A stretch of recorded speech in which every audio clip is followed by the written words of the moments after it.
Pero bueno, vamos a encararlo. Logré quererlo después de prepararlo varias veces, como un poquito así, pero muy, muy básico. ¿Dónde está? Un seco, sí.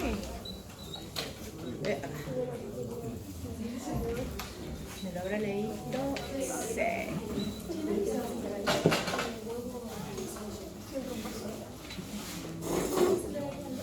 Último teórico. Seguimos con neurociencias, pero otras cosas. La clase que viene. Me va a hacer caer, perdón. La clase que viene. ¿Se acuerdan que. Dos cosas no lo digo. Teórico de altura, porque me había encargado y otra cosa. Y acá se vuelven a revisar un montón de conceptos integrales, un montón de cosas de altura, es armónico. Les voy a subir unos papers para el de ejercicio hoy, porque teórico de ejercicio no va a haber, prefiero darles el de altura, porque prefiero volver para atrás para que vuelvan a pasar cosas. El de ejercicio tienen que preparar el informe, todo, así que les voy a subir material para que puedan revisar bien el informe. Después, si alcanzamos de tiempo, y falta el de estrés, que es el último, estrés y neuroendocrinología, psiconeuroendocrinología, inmunoendocrinología. O sea, de nuevo integramos todo, a través del estrés. Termorregulación se lo voy a dar con altura. Ahí hace como un mix. Todo junto ahí. Total, todo tiene que ver con todo, así que... Bien. ¿Se acuerdan que ayer, el viernes, habíamos llegado y estuvimos hablando del cerebelo, rol del cerebelo?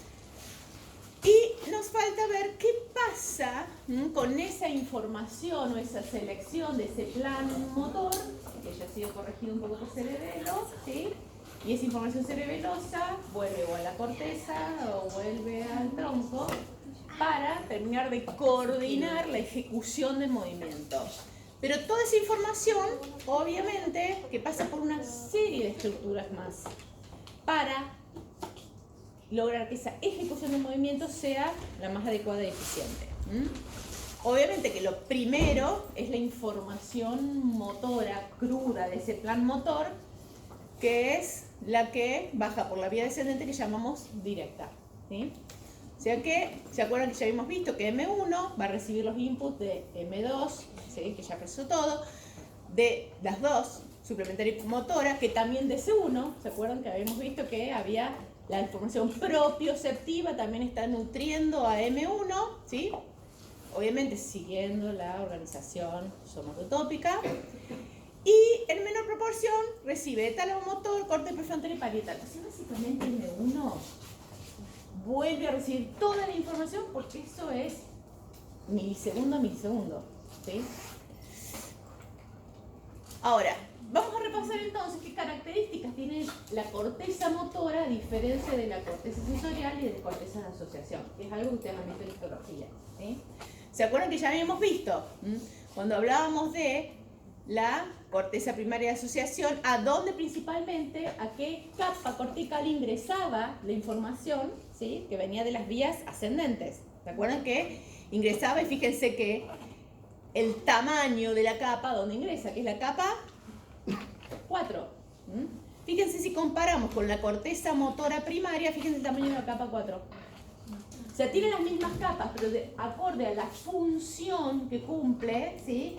El tamaño que ocupa esa capa, porque es donde recibe la información o eventualmente envía la información a través de las fibras de proyección, como es en el caso de la corteza motora primaria, ¿sí? Cambian totalmente, ¿sí? Son las mismas neuronas, pero solamente ocupan más espacio. Entonces, la capa ocupa mayor espacio en esa corteza. Y fíjense, la de asociación son más o menos parejas todas. Principalmente hay interneuronas entre las distintas capas de asociación. Y también recibe mucha información en la 4 de la aferente. Y en la capa 3, donde están la mayoría de las interneuronas, fíjese que comparablemente es ahí a donde llega principalmente la información. Ahora, la 5 es de donde va a partir las neuronas de proyección. En las distintas partes en las distintas cortezas motoras hay distinta proporción. Pero en M1 hay unas células que son las más importantes, que son las piramidales de Betz. Son donde más hay en la corteza M1. Fíjense que, como decíamos, las áreas corticales, a su vez, cuando hablamos de la corteza, teníamos las fibras, ¿se acuerdan?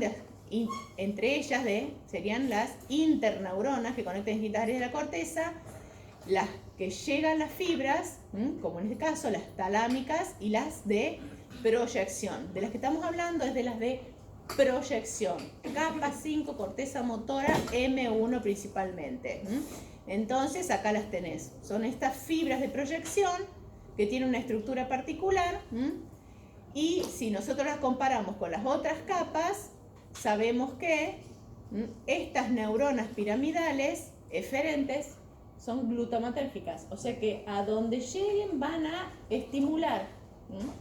Mientras que, fíjense, la mayoría de las interneuronas del córtex son GABAérgicas, o sea que se están regulando las distintas zonas del córtex. Y hay que además sumarle a esas, además de las aferencias que son sensoriales, las aferencias que irradian a toda la corteza, que son de los sistemas modulatorios difusos, sistemas atencionales, ¿se acuerdan? No toda la corteza. O sea que todas esas estructuras van a ser estructuras que llevan información e integran información.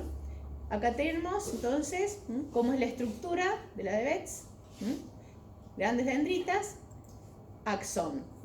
Por eso llaman células piramidales gigantes o células de Betz.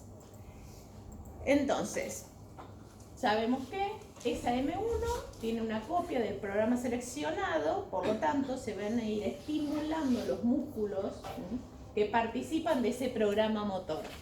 De allí entonces decimos que el sistema piramidal tiene su función principal es coordinar y ejecutar los movimientos voluntarios, que ya los vamos a definir a qué es movimiento voluntario para diferenciarlo de movimientos involuntarios, pero bueno, más adelante. Obviamente que, ustedes ya saben que hay otras de las fibras que aparecen en esa corteza son las que conectan los dos hemisferios, ¿sí?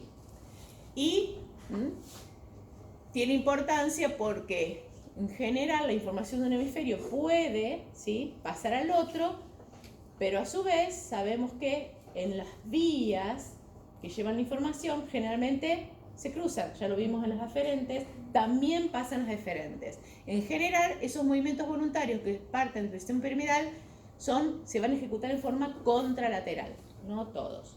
Principalmente, cuando le decimos principalmente, quiere decir que hay algo que no es así. O sea, hay un porcentaje que no es así. Principalmente maneja movimientos finos, o sea que los movimientos de esa vía piramidal van a ser principalmente de los dedos de las manos, por ejemplo, ¿sí?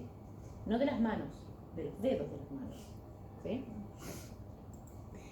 Y obviamente que genera una acción opuesta entre músculos agonistas y antagonistas, porque ya vimos que obviamente para poder ejecutar un movimiento tenemos que asegurar que haya una acción contraria para facilitar que ese movimiento sea armonioso. ¿Por qué decíamos que es prácticamente contralateral? Porque ese sistema piramidal está conformado, fíjense, por fibras de distinto lugar. Generalmente decimos piramidal M1, de las de Betz, 50%, pero también recibe de M2 y de áreas sensoriales. O sea que esa vía piramidal en su mayor parte viene de M1, pero también tiene de M2 y sensorial.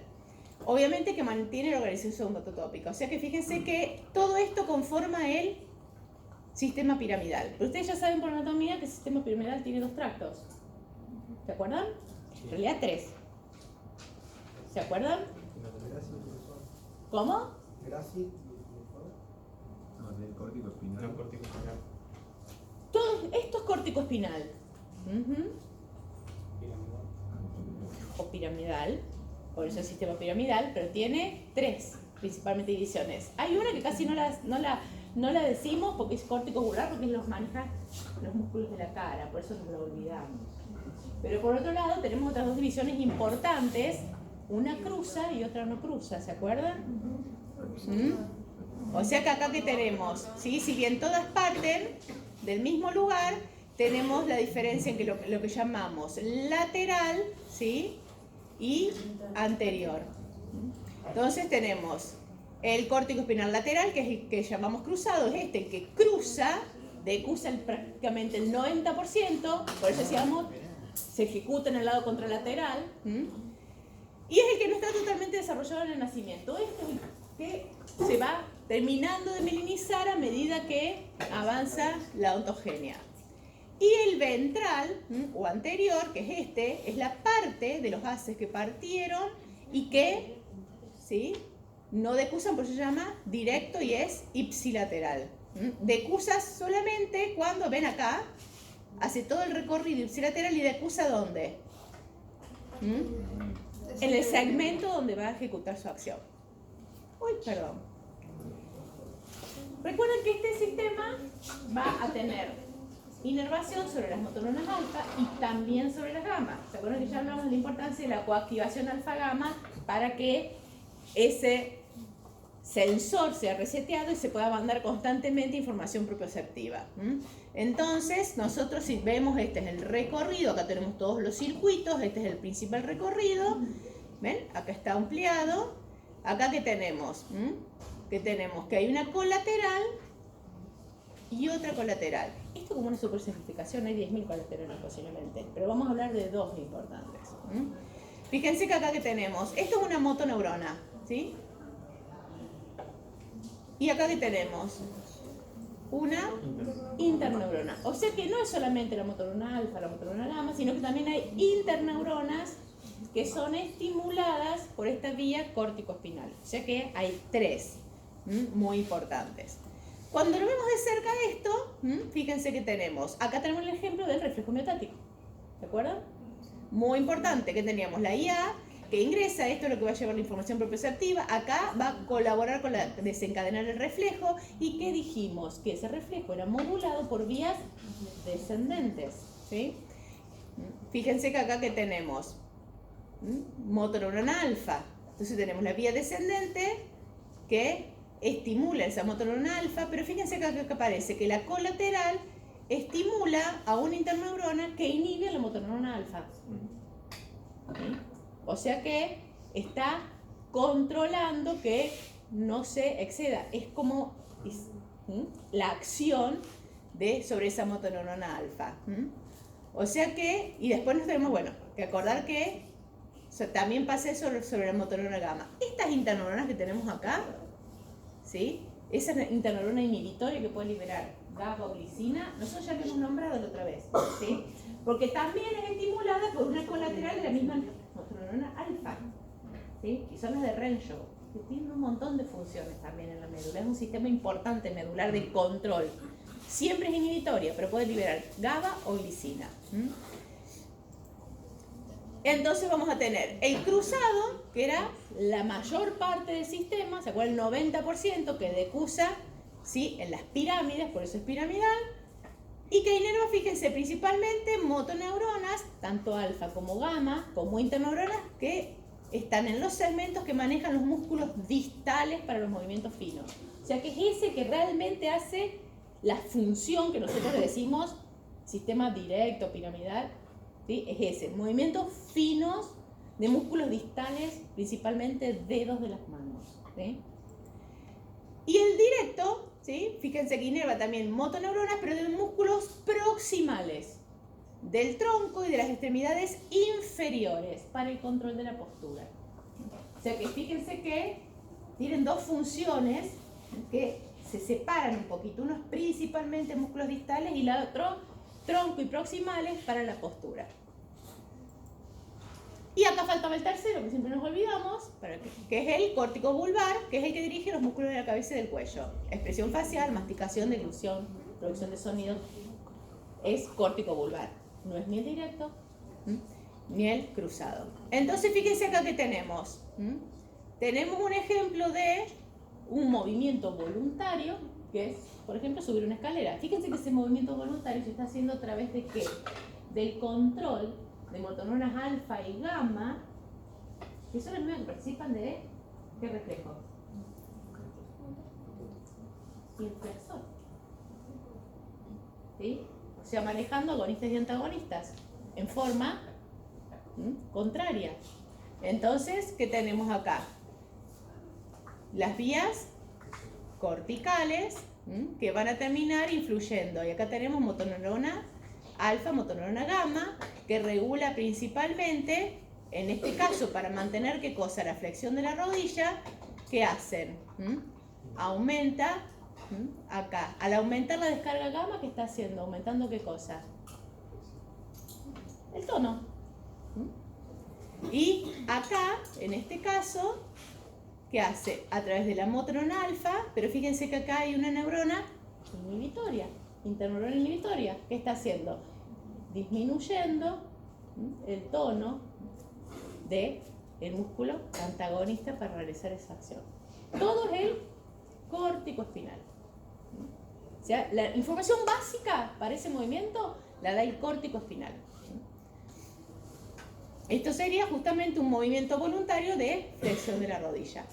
Un ejemplo. Imagínense para cada movimiento que hacemos toda la información que se está procesando.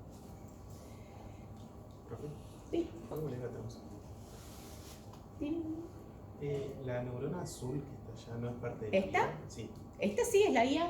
Ah, Es la sí, sensorial IA, que termina en la motoneurona alfa y después su colateral informa la propiocepción en donde, en 3A, que después mandan información a M1. Y así vamos conectando. Encima todo pura sigla. Ahí no sería al revés, el de arriba, el cuádriceps, no sería que tendría que estar flexionándose. Y acá estamos estimulando, si al aumentar la lo que pasa es que acá estás haciendo que se contraiga para que esto, ¿ven? Exactamente. Es para hacer esto, Claro, este movimiento.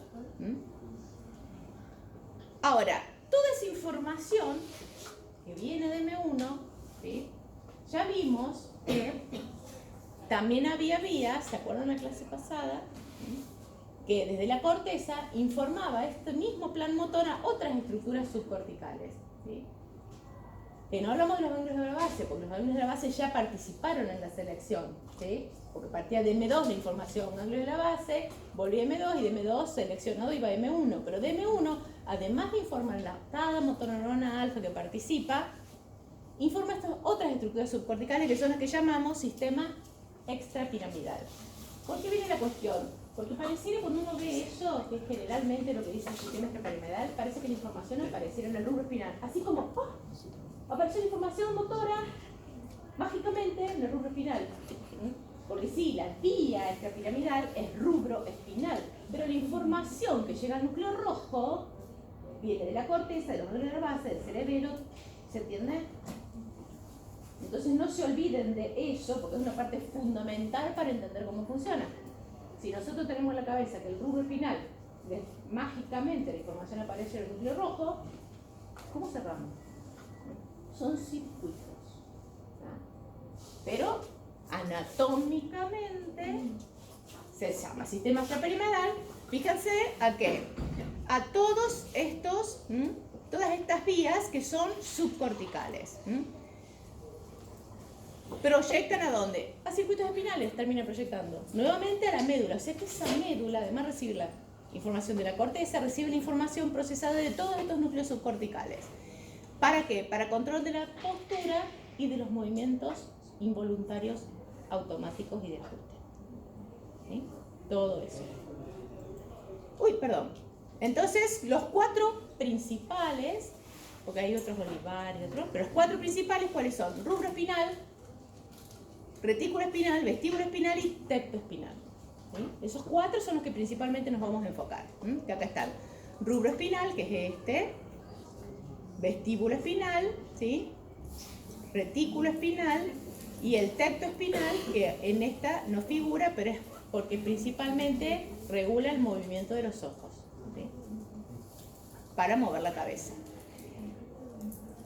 Funcionalmente, no sé si en neuroanatomía les dieron también esta otra subdivisión que tenemos acá, porque es una subdivisión funcional bastante, que nos facilita bastante entender cómo funciona todo el sistema descendente y qué regula. Se dividen en, ¿ven que tienen 2 ahí? Lateral y medial, ventromedial.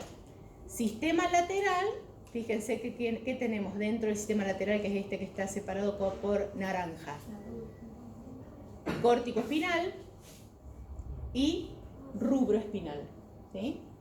Fíjense que en el medial o ventromedial tenemos el vestibular, el tecto espinal y el retículo espinal. O sea que por su ubicación están, o sea, anatómicamente están divididos en esos dos grupos, pero tienen funciones totalmente distintas. ¿Se acuerdan qué hace el rubro espinal? ¿A dónde terminan principalmente las neuronas de ese rubro espinal? ¿Se recuerdan la anatomía? Músculo dental. Para la ejecución de los movimientos finos. Casi distales. ¿Por qué casi distales? Porque depende de lo que ustedes consideren distales. Puede ser Extradistales, vamos a llamar dedos. Córtico espinal. ¿Sí? Cruzado.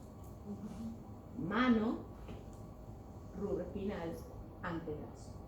Rubro espinal. ¿Se entiende? La diferencia sutil.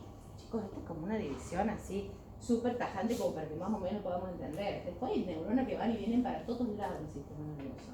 Pero como para llevar una lógica, ¿sí? Movimiento voluntario, ¿sí? ¿Qué tenemos? Lateral. Sistema lateral. Corren por un sistema lateral en la sistematización de la médula. Funciones principales, músculos distales principalmente de la mano, ¿sí? Para movimientos voluntarios finos que tienen un objetivo, ¿sí? El córtico espinal. Principalmente, ¿cuál? El cruzado. Y después, ¿qué tenemos? Mano y antebrazo, rubro espinal. Sistema lateral. Entonces, acá tenemos control de músculos distales, responsables de movimientos voluntarios principalmente de la mano, además. Y tenemos este otro grupo, ¿sí? Que es el ventromedial. Fíjense que dentro de este ventromedial, ¿quién entra? El directo. Porque se acuerdan que ese directo, que en realidad cruza a nivel segmentario, ¿se acuerdan que controlaba? Principalmente músculos axiales, ¿sí? Proximales, para la mantención de la postura. Y todo el grupo medial, ¿y corre por dónde? Cuando va ahí, medial. Por lo tanto, sistema ventromedial, fíjense que se integra la información visual por el tecto, vestibular por el vestíbulo, propioceptiva como parte del retículo espinal. ¿Para qué? Para el control de la postura y modulación de reflejos antigravitatorios. ¿De quién principalmente? Músculos axiales, proximales y balance de la cabeza. ¿Sí? O sea que el resto del cuerpo prácticamente es manejado por quién? Por el lateral. Por el ventromedial. ¿Sí?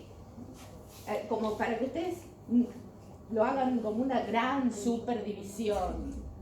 Porque si no... ¿Cómo sería No, es inconsciente. No quiere decir que la información no salga de M1, pero no es totalmente consciente cómo se integra. ¿Sí? Ahora vamos a ver la diferencia entre eso, involuntario e inconsciente. El otro es voluntario consciente. ¿Sí? ¿Se entiende la diferencia? ¿Sí? Ahora lo vamos a ver varias veces, así lo vamos a recordar. ¿Qué? Las tres bien llevan tres tipos de músculos, o sea, tres tipos diferentes de fibra, la 1, la roja y la 9. Sí, todas inervan. Lo que pasa es que... Porque, por ejemplo, el nuestro media, si llega principalmente a la zona antigravitatoria, sería principalmente un tipo de... Sí, lo que pasa es que esos son los músculos que van a tener mayor porcentaje de las fibras rojas. Pero no hay una relación entre el tipo de sistema con el tipo de fibra. Y sí, está todo correlacionado, porque esas motoneuronas alfa, que son estimuladas por la gravedad, ¿sí? Por su tamaño pequeño, que están acopladas a motoneuronas rojas, que tienen alta proporción, en los músculos antigravitatorios. ¿Sí? Pero esos músculos antigravitatorios tienen una menor proporción, a veces un 30% de músculos, porque no quiere decir que no participen de ninguna forma en músculos voluntarios, en movimientos voluntarios. ¿Se entiende la diferencia? Por eso siempre decimos principal, como para que puedan hacer en su cabeza un organigrama facilitador. No quiere decir que sea único, siempre decimos principal. Bien. Rubro espinal. ¿De dónde parte la información? Núcleo rojo. Ese núcleo rojo, como dijimos, no es que por generación espontánea tiene la información, sino que la recibe a la información. ¿De dónde? Del córtex motor, que obviamente lo estimula, y del cerebro y los ganglios de base, que tienden a inhibir su acción. Y van a ver que hay un patrón común ahí. ¿Por qué? Por las neuronas que tienen deferencia, que sabemos. Corteza motora, ¿qué tenían las células de la corteza motora? Las proyecciones motoras, ¿qué liberaban? Glutamato. O sea que a donde lleguen van a estimular. Y los ganglios de la base, ¿qué liberan? GABA. O sea que a donde lleguen van a inhibir. O sea, como nuevamente, dos grandes divisiones para que tengan en cuenta. ¿Sí? Si la información hace que se estimula.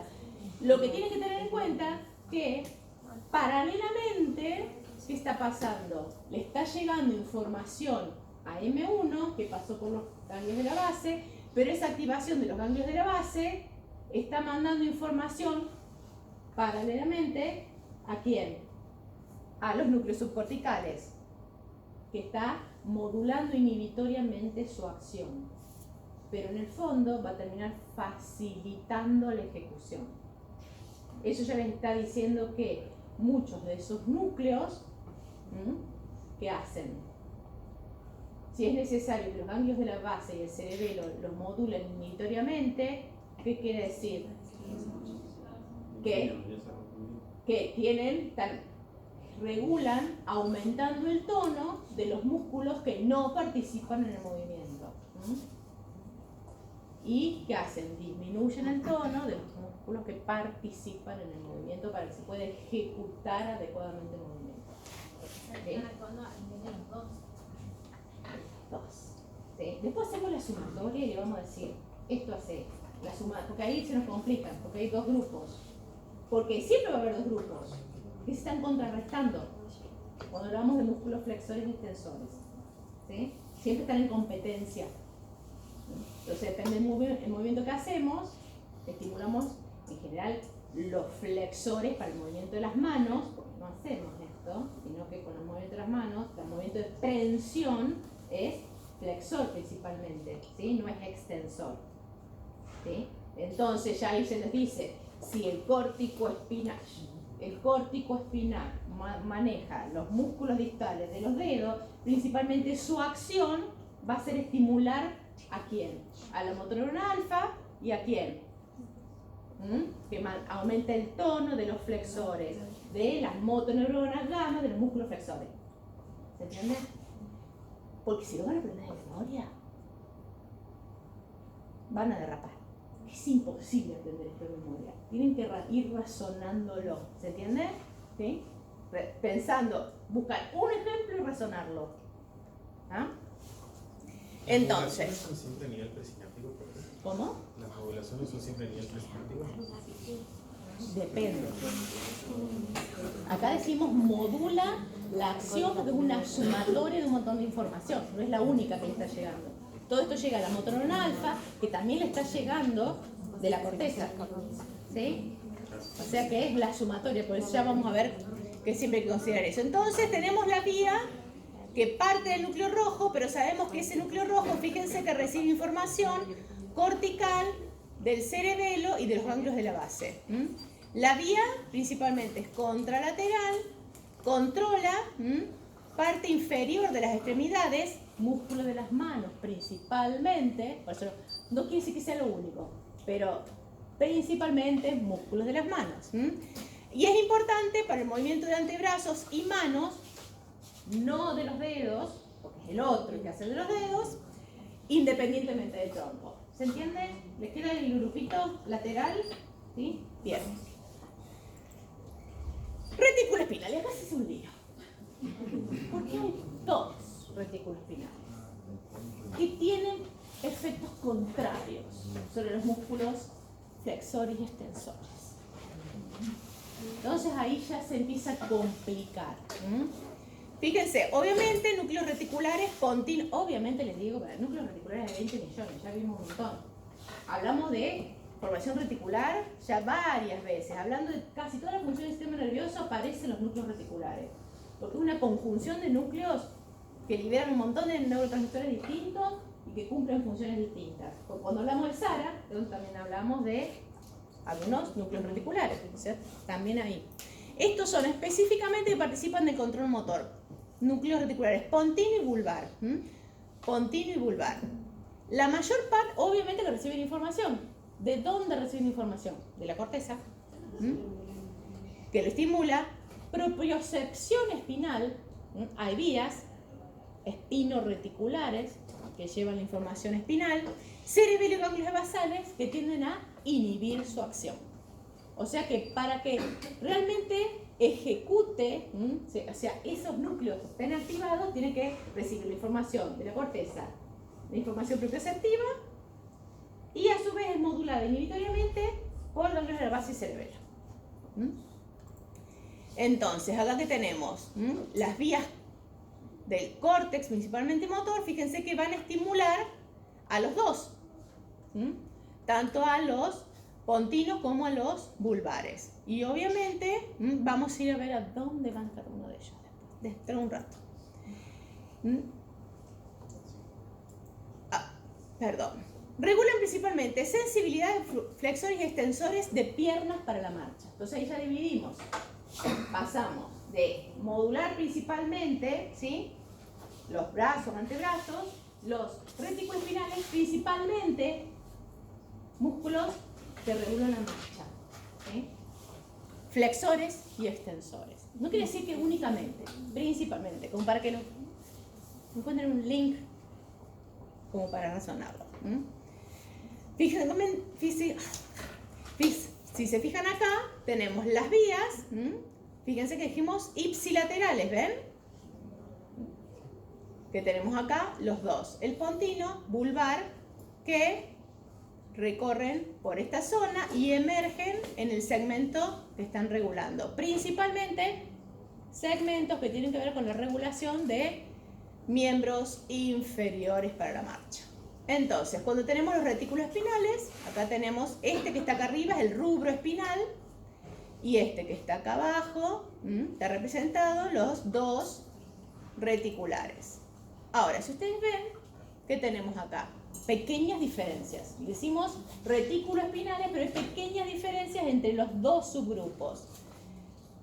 El pontino protuberanciano medial es el que es ipsilateral, incrementa el tono extensor de las piernas y de reflejos posturales antigravitatorios.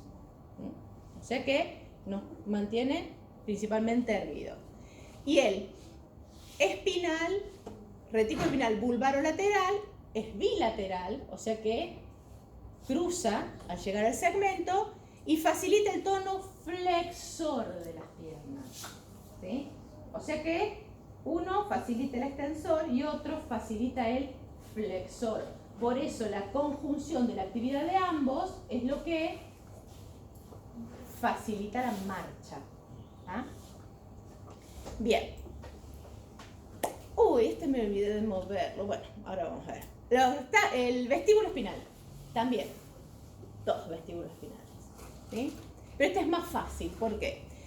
Los núcleos vestibulares, lateral y medial, la mayor, obviamente, ya sabemos fácil, dice vestibular, la mayor aferencia de dónde lo recibe. Sistema vestibular. ¿Sí? Pero también del córtex, que lo estimula, de la propiocepción espinal, ganglios de la base y cerebelo que tienden a inhibirlo. O sea, fíjense que el patrón es prácticamente el mismo. Acá le agregamos no la información propioceptiva, sino la vestibular. Y eso ya les está diciendo qué va a manejar, qué músculos va a manejar este sistema. Porque si acá que tenemos la información vestibular, que se integra en el núcleo vestibular, cortical, oculomotor, cerebelar y de la propiocepción de la nuca, listo, ya sabemos qué maneja. Principalmente, una de las divisiones de este vestibular maneja ¿qué? El tono de los músculos que manejan la cabeza y lo coordinan con la dirección de la mirada, ¿sí? Similar a lo que hace el tectoespinal. Entonces acá tenemos las dos vías, ¿ven? Las dos vías y media entonces ajustes posturales del tronco y piernas y movimiento de la cabeza para mantener el balance del cuerpo. Ahora, hay uno que es principalmente del tronco y piernas y el otro es de la cabeza. Ahora vamos a ver cuál es. Tenemos acá entonces el lateral y el medial. Cuando vemos las funciones de los dos, tenemos el lateral, ipsilateral, facilita el tono de músculos extensores antigravitatorios de extremidades y tronco. Fíjense que nunca más hablamos de los músculos distales y los dedos. Quedó. Acá hablamos de músculos proximales y tronco. Y el vestíbulo espinal medial, que es bilateral, que maneja tono muscular para mantener el movimiento de la cabeza, por eso recibe la información propioceptiva de la nuca, y coordinación de los movimientos de la cabeza con los ojos. Por eso reciben información de los músculos oculares, la información propioceptiva de los músculos oculares que se integran. O sea que tienen los dos sistemas. Nos falta el tacto espinal, de dónde parte la información, capas profundas del colículo superior, y ustedes ya saben qué tipo de información se integra en el colículo superior. Visual. Entonces, justamente, recibe información principalmente del nervio óptico, córtex visual, cuerpo geniculado lateral. Todo lo relacionado con la visión. Es contralateral y termina, fíjense dónde, en los niveles cervicales superiores, porque maneja o controla la mirada. Son los que median reflejo que mueven la cabeza y el cuello para orientar a estímulos visuales. O sea, en el otro afecta el tronco, nuca y tronco. En este, la cabeza para que vaya coordinadamente con la fijación de la mirada. Entre algunos hay sutiles diferencias, pero podemos como así hacer grandes. Acá le dejé la gran diferencia solamente. ¿Sí? ¿Y cómo se, no entendí cómo se diferencia del anterior? Porque también coordinado ojo y movimiento de cabeza. Sí, sí, también. Lo que pasa es que este se orienta al estímulo visual y el otro solo al movimiento de la cabeza. Vos podés mover la cabeza sin tener un objetivo visual. Es más, con los ojos cerrados podés mover la cabeza. En cambio este te orienta de acuerdo al estímulo visual, por eso la información le llega de la integración del córtex visual. Por eso decimos que mantiene la mirada. O sea, al decir mantiene la mirada, decirse, estoy siguiendo, ¿sí?, con la visión algo. El otro en realidad solamente te estabiliza la cabeza en función de los movimientos del resto del cuerpo. Bien, entonces, tenemos el sistema piramidal y extrapiramidal. Todo ese conjunto de estructuras es lo que ustedes en los libros de clínica van a encontrar como motoneurona superior. Entonces, cuando dicen síndrome de motoneurona superior, le están diciendo que algo pasó ahí arriba. ¿Sí? En alguna de todas esas cosas algo pasó. Tanto en el sistema piramidal como en extrapiramidal. Es la motoneurona superior. Profe, ¿y el córtico vulvar no lo vemos? Como que lo expresaba, estaban la sexta piramidal y la piramidal y el córtico vulvar. Córtico vulvar, acciones faciales, tiene influencia con el sistema límbico porque expresa las emociones. Y acá.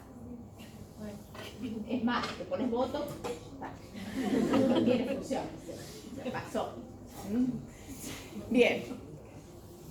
Sistema medial, que es el más complicado. Todo ese que maneja y controla la postura. Entonces, cuando lo vemos en su todo, que decimos, el sistema medial, ¿para qué sirve? ¿Para qué esto?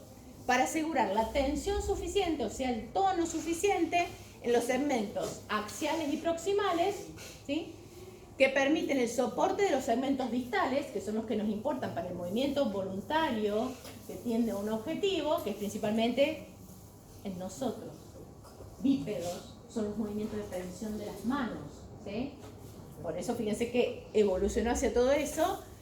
Y su orientación en el espacio pericorporal, por eso tenemos el tecto y el vestíbulo espinal, con vistas a tareas de prevención y manipulación, ¿sí? Principales funciones, como todo el sistema medial, en función de mantener el tono postural, ¿sí?, y la mantención en función del entorno para el objetivo del movimiento voluntario, que lo subdividimos en ese córtico espinal cruzado, que es el movimiento de prensión de los dedos.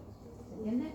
Como la forma, entre medio hay 20 millones de variedades, ¿sí? Un montón. Esta es la única forma que yo encontré más o menos querible, funcional de ver este sistema. Vamos a, entonces, hacer un cierre de cuando integramos todo esto, qué va pasando con el tono flexor y extensor. Y acá damos la resultante. Es como que de todo lo que iba llegando, ¿sí? Y que en realidad hay que participa porque de lo que va llegando tenemos que tener en cuenta, bueno, es la próxima diapositiva, yo olvidé de nada. Efectos sobre el tono flexor y extensor. Por tracto, entonces, el rubro espinal, motorneuronal alfa y gamma de músculos flexores, dijimos, de los dedos principalmente, movimiento de prensión, y inhibe los extensores de los nervios para que acompañen, ¿sí?, los movimientos del antebrazo, hasta antebrazo, mucho, principalmente. Después tenemos, ¿por qué está separado? Porque este era parte del lateral y estos son del medial. Y acá que tenemos vestíbulo espinal lateral, porque ¿qué hice? Saqué el de la cabeza. No está el de la cabeza. Tecto espinal, no está, ¿sí? Fíjense que nos centramos en ¿dónde? En músculos proximales y axiales. Entonces, ¿qué vamos a tener? Excita extensores e inhibe tono de músculos flexores ¿de quién? De los miembros. Fíjense que entonces cuando hablamos entre estos dos, porque principalmente este inhibe el extensor de los miembros, porque no es que es principalmente el miembro superior, porque es el 80% maneja el miembro superior. Y acá, el vestíbulo espinal lateral, ¿qué hace? Activa el extensor. O sea que tienen funciones opuestas. ¿De quién? De los miembros. Lo que pasa es que este también tiene en un 80 mayor porcentaje el miembro superior. Y después vamos a hablar de los que manejan principalmente el miembro inferior. ¿Cuáles son? Los retículos espinales. Vulvar y pontino. Fíjense, el vulvar inhibe el tono muscular extensor antigravitatorio, principalmente axial, y de los miembros inferiores, al inhibir la motorona gamma y estimular la gamma flexora. Y el pontino hace lo contrario. Por eso decíamos que el resultado de uno era facilitar la flexión y el otro facilitar la extensión, como resultante. Bien. Y entonces, cuando... Sí. El tracto vestíbulo espinal lateral, la activación de los extensores es a través de la misma alfa y gamma. Siempre termina estimulando alfa y gamma. O sea, casi todas estimulan alfa y gamma, las dos. O una interneurona que va a terminar ejerciendo su acción sobre la alfa y la gamma. Siempre que hable de tono va a ser a través del circuito del arco reflejo miotático. O sea que la gamma la vas a tener que modular. Entonces, cuando hablamos de las diferencias entre una decorticación y una descerebración, fíjense, si ustedes ven el dibujo, el modelo, ¿qué diferencias encuentran? ¿Cómo están? Flexionados en el primero y extendidos en el segundo. Entonces hoy ya fácilmente pueden saber dónde está el problema. Porque el problema se visualiza en el miembro superior, en este caso, ¿no? ¿Sí? O sea que si hablamos principalmente el cambio entre la flexión y la extensión en el miembro superior, el cambio ¿dónde está? Si fue afectado o no el rubro espinal. ¿Sí? Movimiento fino no va a poder hacer. Si el córtico espinal ya fue. ¿Sí? Acá lo que estamos visualizando, ¿qué es? Si está afectado, lo que maneja el tono. Entonces, ¿qué tenemos acá? ¿Sí? ¿Sí? ¿Qué pasa? ¿Se afecta el núcleo rojo o no? Fíjense acá. Es por debajo del núcleo rojo se cortó la influencia del núcleo rojo. ¿El núcleo rojo qué hacía? Aumentaba el tono flexor. Entonces, ¿cómo están las manos acá? Aumentó el tono extensor. Y acá, el núcleo rojo está súper activo. Entonces, está muy aumentado. ¿Por qué? Porque perdió la inhibición de los ganglios de la base del cerebelo. ¿Se entiende? Porque entonces ahí recién pueden interpretar algo. Porque no es el núcleo rojo solo, sino es lo que cortó la información que llega al núcleo rojo y que el núcleo rojo integra. ¿Sí? Donde vos ves el efecto. No ves el efecto del núcleo rojo, sino de la información que dejó de llegar al núcleo rojo o la información que dejó de mandar el núcleo rojo. ¿Se entiende? Por eso es importante, cuando hablamos de esto, cuando hablamos de que teníamos las neuronas corticales principalmente que estimulaban, ¿no? Acá es el ejemplo de los pontinos y vulvares, reticuloespinales, que ambos, ¿sí? Dijimos que regulan el tono flexor y extensor de ¿quiénes? De los músculos, principalmente los miembros inferiores involucrados en la marcha. Pero obviamente con esta información sola no vamos a poder entenderlo, porque nos falta la regulación inhibitoria de los ganglios de la base y el cerebelo, ¿sí? Entonces vamos a tener en cuenta dos cosas, que en este caso están estimulados los dos al mismo tiempo y se regulan mutuamente. Ya vamos a ver por qué es importante. Ya lo adelanté, dijimos marcha, ¿sí? Por otro lado, tenemos que tener en cuenta que estos núcleos reciben la información de acá. ¿Ven esto? De la corteza y de los ganglios de la base. Por lo tanto, el sistema medial, siempre tenemos que tener en cuenta que el medial está inhibido por ganglio de la base y cerebelo. Y entonces vamos a poder hablar de circuitos. Porque la corteza también sabemos que siempre recibe información que estimula esos núcleos. Entonces tenemos un sistema, circuito, córtico, estriado, reticular.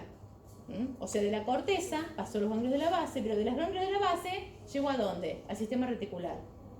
Y cerebelo reticular. Ahí ya sabemos que esa información va a terminar siendo inhibitoria sobre los núcleos reticulares, ¿sí? Entonces, el resultado es facilitar el tono de los músculos extensores e inhibir el tono de los flexores. O sea que la acción inhibitoria nos permite mantener la postura erecta. Ahora, hay que tener en cuenta que esa formación reticular está tónicamente activa. Por eso hay que inhibirla constantemente para poder mantener la postura erecta. ¿Se entiende? Y a su vez, como el córtico estriado el estriado seleccionó el programa motor antes de enviar la información al sistema reticular, una vez seleccionado el programa, va a modificar la acción de tónica de esta formación reticular de acuerdo al programa. Porque sabemos que esa formación reticular tiene en sus dos núcleos, continuo y vulvar, dos acciones contrarias. Entonces, dependiendo de la información y el programa motor que se seleccione, se va a aumentar o disminuir la inhibición sobre ellos. ¿Se entiende el concepto? Entonces el cerebelo y los ganglios de base inhiben la flexión y favorecen la extensión del músculo. Siempre van a entender, por eso decimos que ayudan a mantener la postura erecta. Y ahí tenemos el espino cerebelar rubroespinal y el córtex rubroespinal. Fíjense que ya cuando metemos la palabra rubro ya estamos hablando del otro conjunto que sería principalmente para manejar el miembro superior, ¿sí?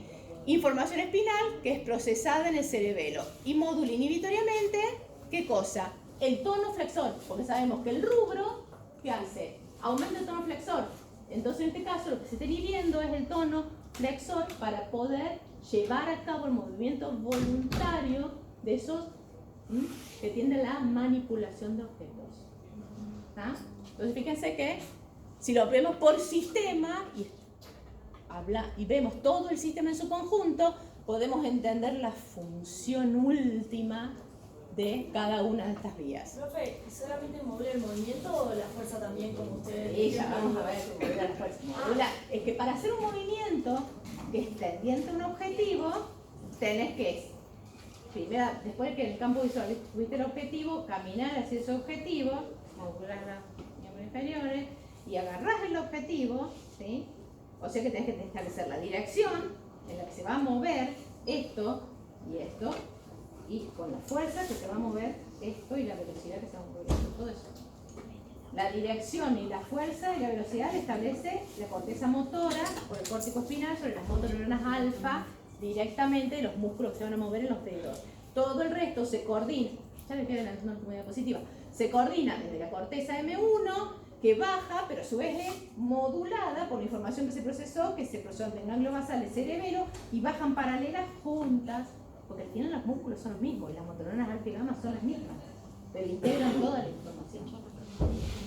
Bien, entonces, todo esto tiene relación con lo que ustedes estudiaron en anatomía como sistematización de la médula espinal, que vieron que vemos el corte, vemos por dónde van los tractos sensoriales, vemos el corte y vemos por dónde van los tractos motores, que ya los subdividimos en lateral y medial, justamente por dónde van recorriendo esa médula.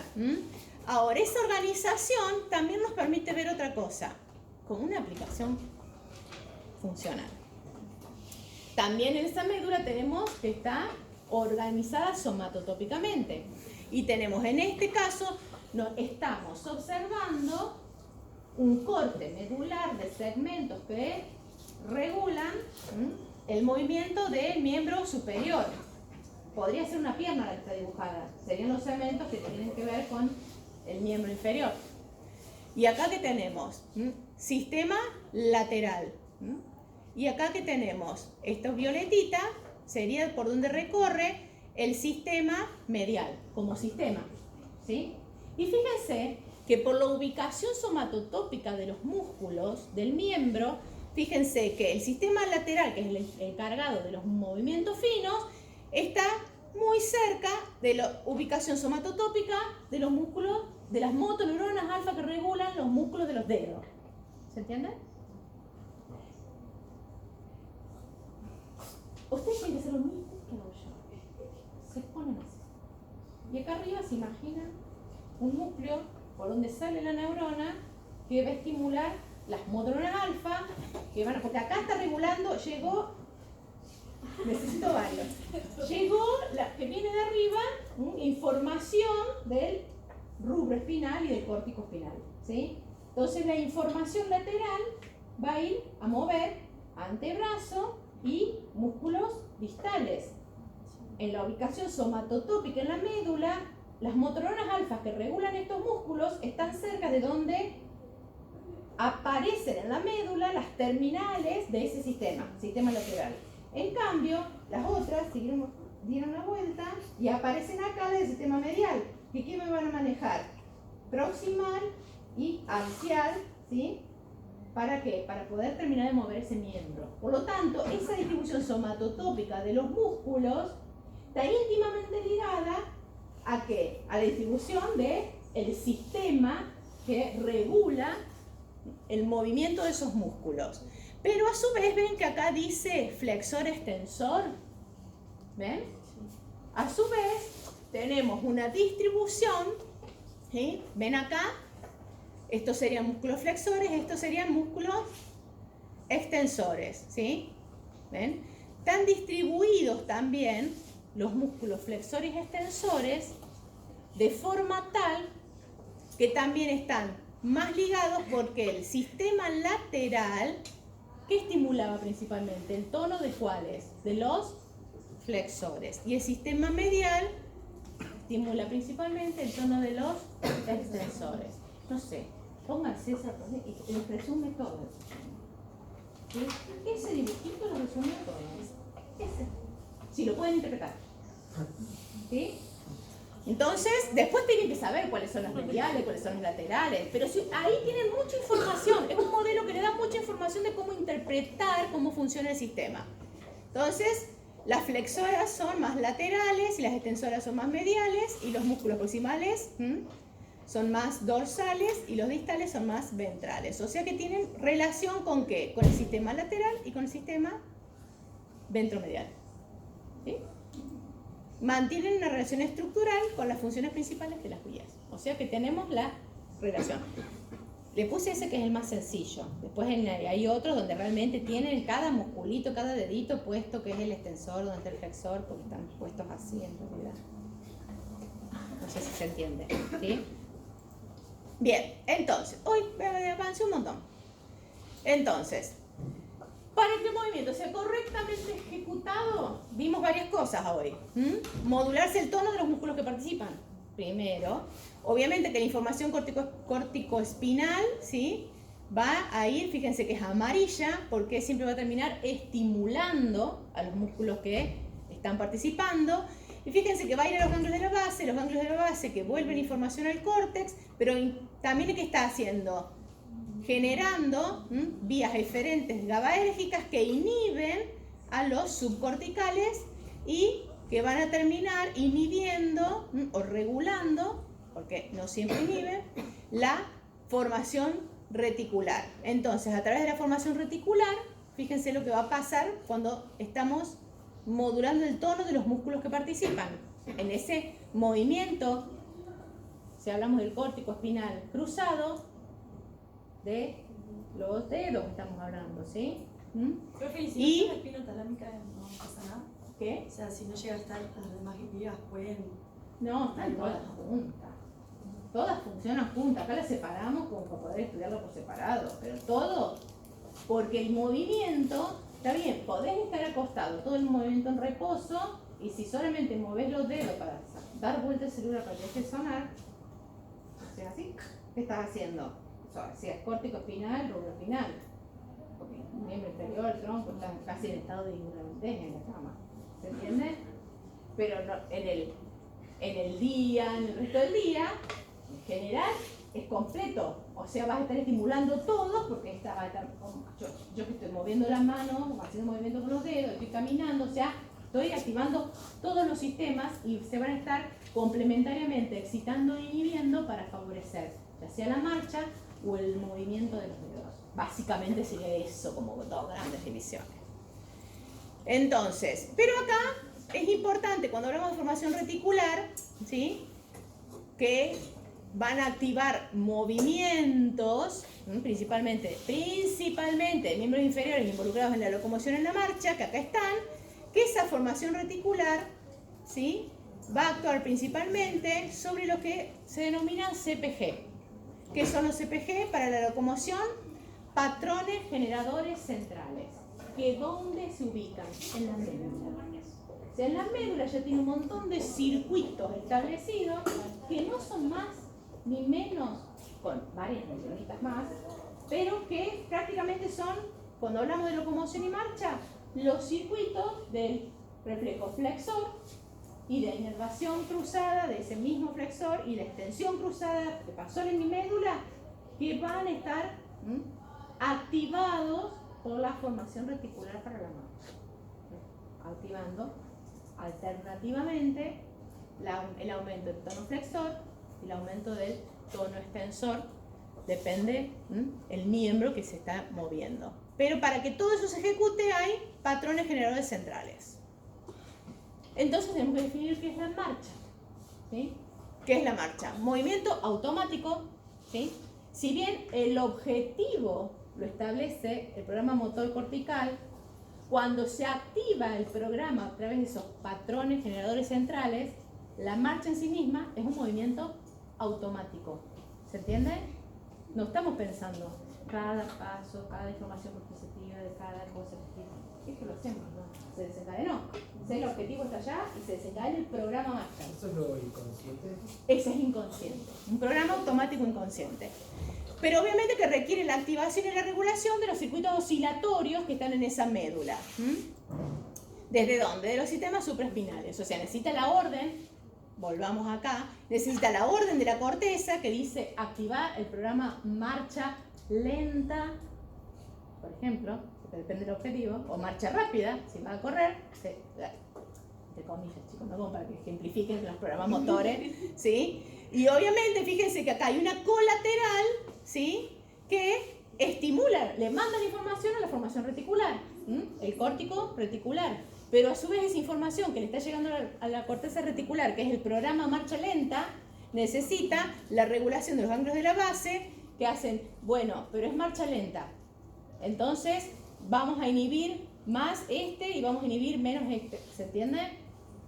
Y de ahí, de la formación reticular, parte la información conjuntamente que terminan entre los tres activando el patrón generador central, que serían conjuntos de circuitos neuronales que son parte del flexor y extensor cruzado que se activan por esas neuronas supraespinales. ¿Está? ¿Se entiende más o menos el concepto? Bien, más o menos. Creo que cuando es un reflejo de reflejo aprendido, por ejemplo, vas manejando y frenas de golpe. Se relacionan. Frenas de golpe porque tomaste la decisión de frenar de golpe. Puedes tomar la decisión de apretar el acelerador y cruzar el semáforo en rojo. Pero, por ejemplo, se cruza algo y uno tiene como el reflejo en sí de Sí, pero es parte, ahí intervenís en ese programa motor porque el programa motor aprendido, muy aprendido, se vuelve casi como un movimiento automático. ¿Sí? Sí, manejar en modo automático. Se vuelve, pero es un programa automático que vos recuperás de los programas motores que acumulaste porque te dieron efectividad en la corteza motora y en el cerebro. Entonces, ¿cómo tocar la guitarra? Sí, como tocar la guitarra, tocar el piano, andar en bicicleta. Son todos programas motores aprendidos. La diferencia con el de la marcha, que es un programa motor innato. Porque ya lo vimos, los reflejos los tiene el neonato, ¿sí? Lo que se va madurando son las vías que llevan la información de la decisión de un programa motor, en donde la decisión del programa motor es caminar un poco, correr otro, parar. Combinaciones, infinitas combinaciones, ¿sí? Entonces, la marcha, por eso habla de movimiento automático dirigido a un objetivo, porque se inicia a través de una acción voluntaria de la corteza motora. Y obviamente que entonces lo que se va generando es